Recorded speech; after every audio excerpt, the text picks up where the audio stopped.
Bem-vindos ao vídeo Absorção 2. A Cris Couto comentou comigo que tá super empolgante, parecendo novela, tem as cenas dos próximos capítulos. Mas na verdade eu acho que eu tô preferindo que seja uma série da Netflix, tipo maratona, assim, que é mais moderno, né? Que novela acho que já tá meio ultrapassado e meio em baixa. Não sei, faz tantos anos que eu não assisto. Bem, então nós vamos agora continuar com o tema sobre absorção. Mas antes eu queria dar um recadinho. Lembrando que essa série de vídeos sobre absorção está sendo feita sob a orientação e colaboração técnica do Nelson Lixa, que é uma sumidade no assunto. Então a gente tem a sorte de tê-lo compartilhando um monte de conhecimento que ele tem. Se você ficar com dúvida durante os vídeos, por favor, anota essas dúvidas e aguarda um pouquinho, porque será uma série relativamente longa de vídeos. Ainda temos muitos assuntos para conversar sobre o tema absorção. Se você anotar suas dúvidas e aguardar um instante, pode ser que os próximos vídeos venham a respondê-la para você. Porque nosso objetivo aqui, eu digo nosso, que é tanto o meu quanto do Nelson também, não é ficar dando receita pronta. É ensinar, compartilhar os conhecimentos para que você sozinho consiga avaliar na sua condição, a sua argila, o seu forno, a sua temperatura de queima, o seu método de trabalho, tudo isso vai influenciar no resultado final da peça. Então, o objetivo é que você tenha ferramentas para sozinho avaliar, a partir de todos esses fatores, a sua situação e pensar em uma solução, em uma melhoria. Claro que nós estamos aqui para ajudar no que for preciso. Nosso objetivo realmente é ajudar o maior número de pessoas. Entretanto, às vezes as pessoas me perguntam as coisas que no próximo vídeo já vai ser gravado. Então, aguarda só um pouquinho até o final da gravação de toda essa série de vídeos. Se a sua dúvida permanecer, então entre em contato comigo, tá bom? Entre em contato pelo Instagram, pelo direct. Nesse vídeo, Absorção 2, nós vamos ter 4 objetivos. Medir a absorção de 2 peças esmaltadas.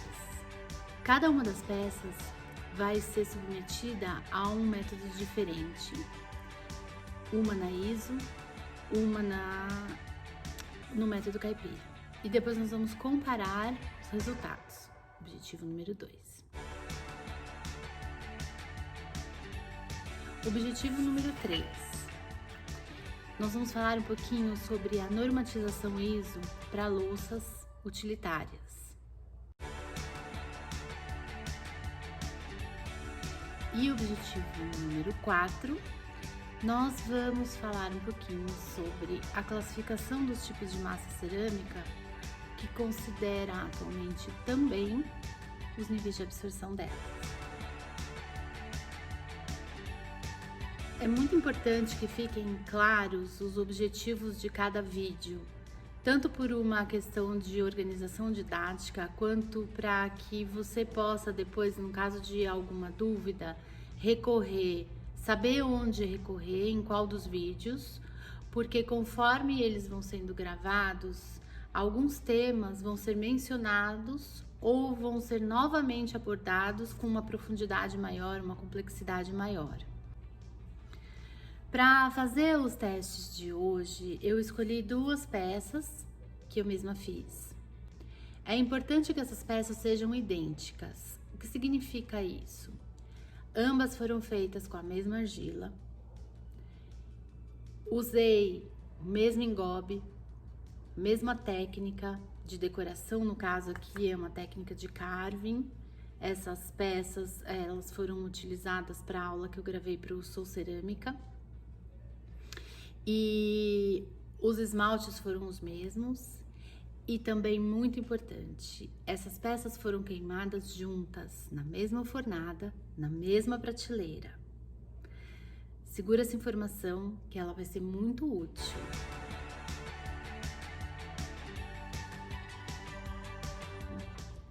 Para quem faz biqueima, que é o comum aqui, primeiro queima o biscoito, esmalta e depois faz a queima final.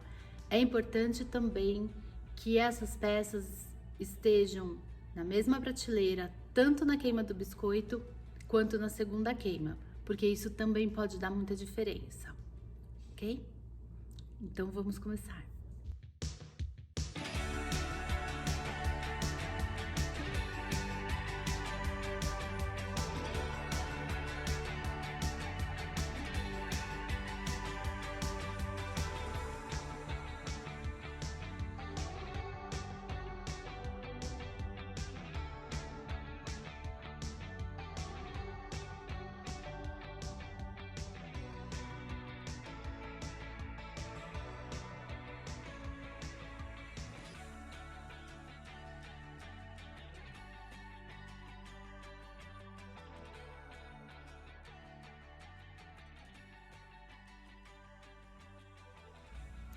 Muito bem.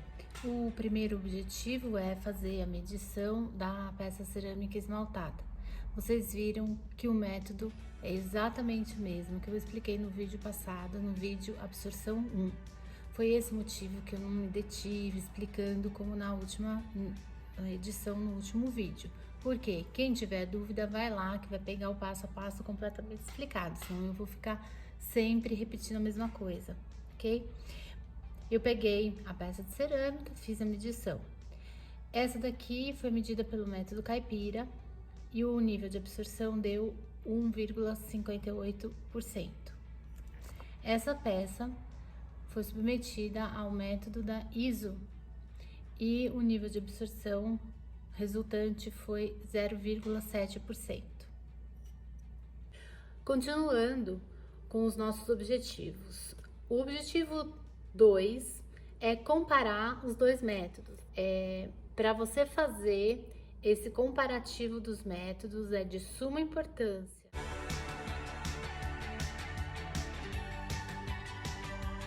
O objetivo número 3 é a normatização da ISO para peças utilitárias.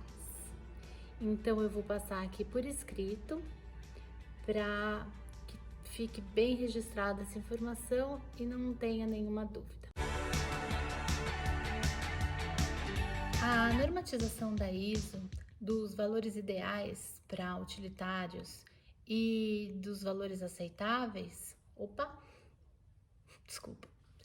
tem como objetivo a saúde do consumidor, porque uma peça que está porosa, que absorve muita água, com o tempo vai ter proliferação de bactérias e fungos, e isso é péssimo para a saúde.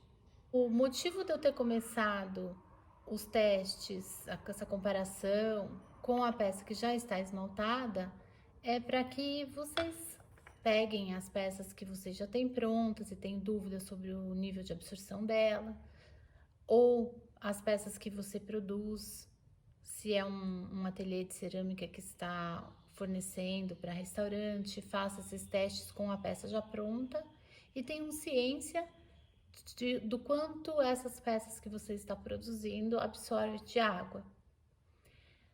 Uma peça que está fora dos padrões ISO, elas não são peças condenáveis. Você só precisa estar ciente de que ela não deveria ser utilizada com líquido direto.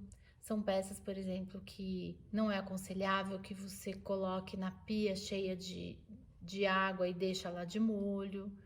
De repente, uma argila que você adora, um esmalte que você adora, uma queima que fica perfeita para você, mas que deixa um nível de absorção muito alto, te indica que é uma peça que pode ser decorativa, ou que no máximo você pode colocar alimentos secos, embalados, pode ser uma bomboniere, uma baleira, alguma coisa assim. Um exemplo, uma ideia. Bem, por último, nós vamos para o quarto objetivo. Esse último objetivo do nosso vídeo é falar um pouquinho sobre a classificação das massas cerâmicas de acordo com o grau de absorção delas.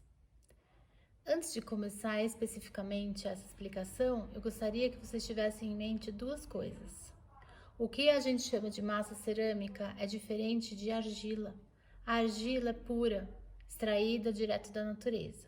A massa cerâmica é a argila que foi extraída e foi beneficiada pelo produtor. Ela recebeu a adição de outros componentes, de outras matérias-primas, ela já foi batida, já foi marumbada, já foi extrusada a vácuo. Tudo isso modifica o comportamento dessa massa cerâmica. Segundo ponto que eu gostaria que você tivesse bem claro na cabeça. Os nomes dessas massas cerâmicas que eu vou falar aqui são nomes que ao longo da história tiveram todo um desenvolvimento. Por exemplo, a porcelana, a gente sabe que a porcelana iniciou lá na China, que ela é feita com caolim, porque é a matéria-prima que vinha do Monte Caolim. Eu nem vou entrar no mérito agora disso, senão a gente vai ficar horas aqui conversando. A faiança é hoje tida como uma técnica de pintura, de decoração, mas a gente sabe também que a faiança é aquele tipo de cerâmica produzida na região italiana de Faenza e papapá.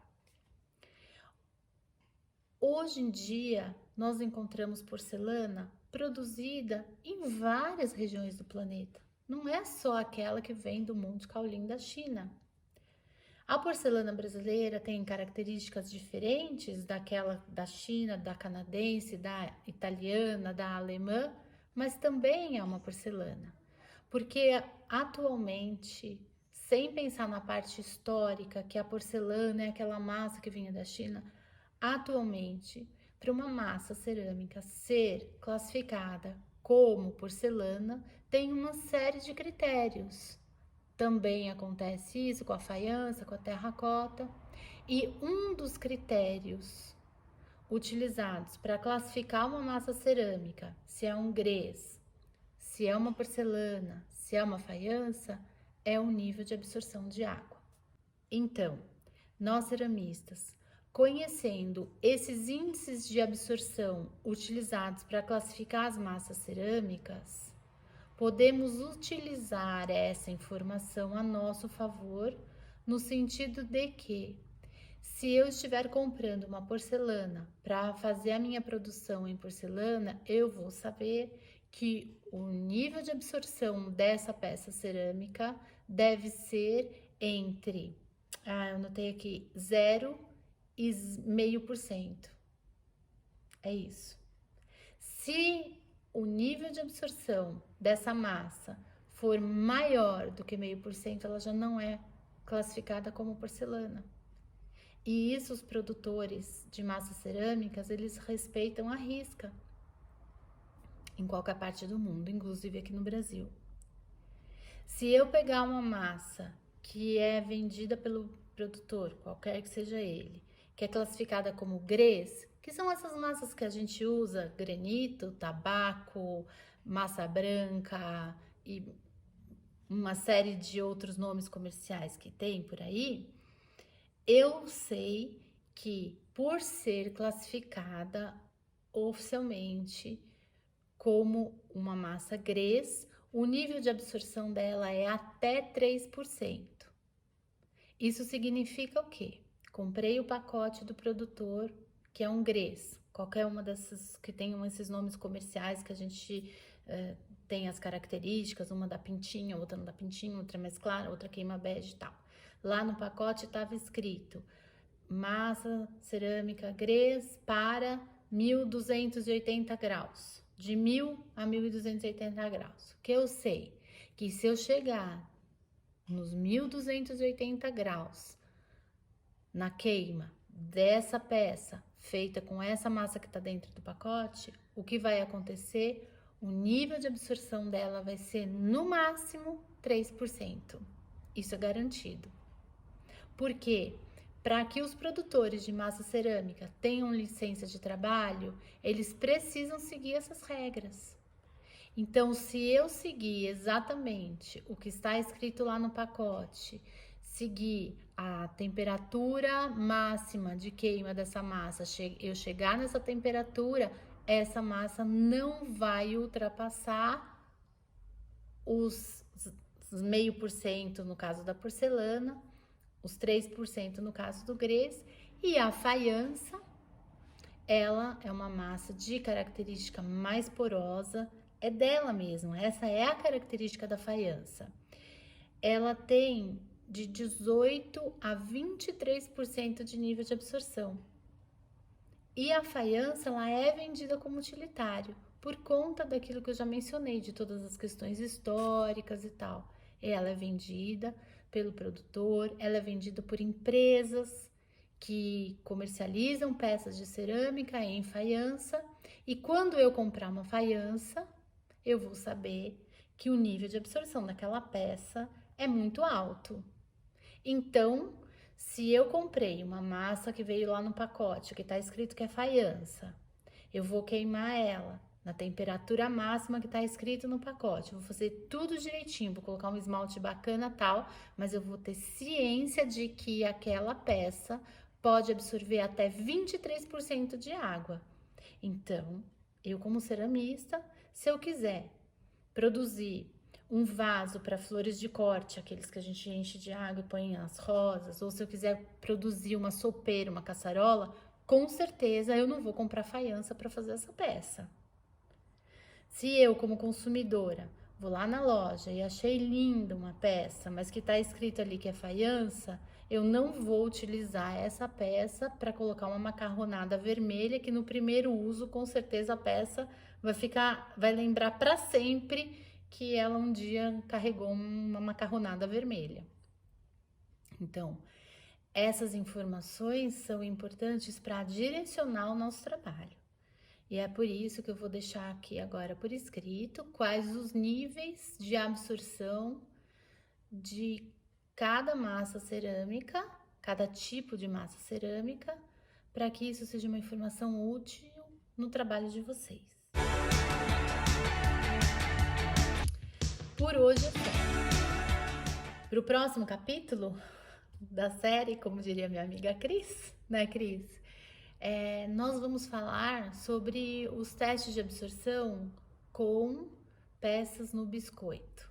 E aí o bicho pega, né? A informação vai ser útil para escolher a esmaltação que eu vou fazer, o esmalte que eu vou usar e se eu preciso mexer nessa queima de biscoito para que o nível de absorção da minha peça seja melhor, que é o que eu mais vejo de problema dos ceramistas, que tem peças que vazam água. Eles acham que é só a temperatura final lá, os 1240, os 1300, mas aquela resposta que eu dou, que é uma resposta que eu escutava no começo da carreira, assim, que eu ficava, nossa, falava, por que a pessoa não responde de uma vez sim ou não e fala logo a temperatura de queima? Porque não dá, porque não existe receita pronta. Então, isso a gente vai ver no próximo vídeo, senão ia ficar muita informação para um vídeo só. Quais os fatores que a gente tem que analisar para conseguir melhorar o nível de absorção de uma peça. Até a próxima. O vídeo foi meio denso hoje, então eu vou terminar, olha, mostrando para vocês quem tá esperando para receber um carinho, porque durante o vídeo ela me pediu várias vezes, eu não dei atenção, né, Dalila? Fala tchau para todo mundo. Tchau!